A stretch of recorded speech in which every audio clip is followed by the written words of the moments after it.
descobri que o meu marido era pai do próprio neto. Sempre acreditei ter construído uma família sólida. Era casada há mais de 30 anos, com um homem do qual eu admirava e respeitava. Tenho uma filha única, do qual eu me orgulho muito.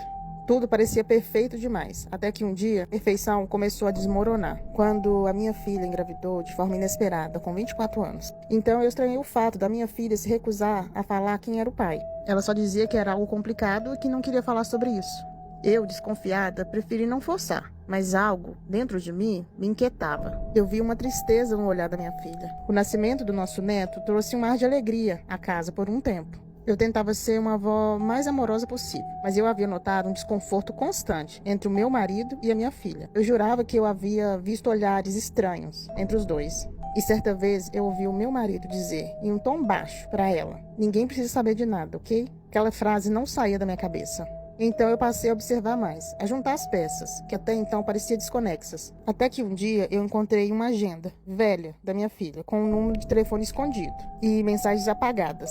Então decidi investigar por conta própria. Foi então que eu descobri que o número era de um celular antigo do meu marido, que ele jurava já ter perdido há muitos anos. Aquilo para mim foi o estopim. Eu não queria acreditar, mas tudo apontava para algo muito mais sombrio do que eu podia suportar. O homem com quem dividi a vida inteira talvez não fosse quem dizia ser. No dia seguinte, me levantei, pensativa, e fui até a cozinha. E minha filha estava lá, amamentando o bebê. Como de costume, ela evitava me olhar. E eu já não podia mais ignorar aquela distância entre a gente. Perguntei para ela se ela estava bem. Ela balançou a cabeça e disse que sim. Naquele momento eu queria gritar, eu queria implorar para que minha filha confiasse em mim. Mas o medo de ouvir a verdade me paralisava. Mais tarde, ao organizar algumas caixas, eu encontrei uma foto. Uma foto da minha filha quando era criança. Ela estava sorrindo ao lado do pai dela, mas os braços dele estavam envolvidos nela de um jeito que eu nunca tinha notado. Com as minhas mãos tremendo, eu resolvi ligar para uma amiga, que eu conhecia há muitos anos, que trabalhava numa clínica particular. Fiz um pedido a ela, sem dar muitos detalhes. Pedi um teste de DNA entre o meu marido e o bebê. Eu sabia que parecia loucura, mas eu precisava ter certeza. Dias seguintes foram agoniantes. Eu tentava manter a rotina, mas cada gesto do meu marido agora parecia contaminado. Quando ele brincava com o nosso neto, eu não via mais um avô, eu via algo mais. E quando ele me beijava, eu sentia nojo. E quando o envelope finalmente chegou, li a primeira linha e meu mundo desabou. Estava lá. A compatibilidade genética entre o meu marido e o meu neto era de 99,9%.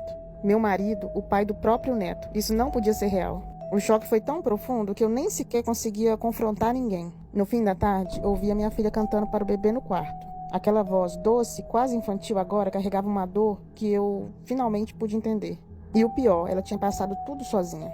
Respirei fundo e fui até o quarto dela. Com a voz trêmula e rouca, eu disse para ela que eu tinha feito o exame. Perguntei para ela se era verdade. Daí ela começou a chorar, balançou a cabeça dizendo que sim. Eu senti meu coração se despedaçar. Quis abraçá-la, quis gritar, quis voltar no tempo, quis impedir tudo. Mas nada disso era possível. Daí ela finalmente disse que ele havia ameaçado ela, disse que ninguém acreditaria nela e que eu odiaria ela para sempre. Eu caí de joelhos, abracei ela e, pela primeira vez em muito tempo, choramos juntas. Não havia mais espaço para segredos, só para a dor e a necessidade de fazer justiça. Eu só pensava como eu não vi nada antes, como eu vivia ao lado dele sem perceber o horror crescendo dentro da nossa própria casa. No dia seguinte, eu fiz algo que eu nunca imaginei que faria.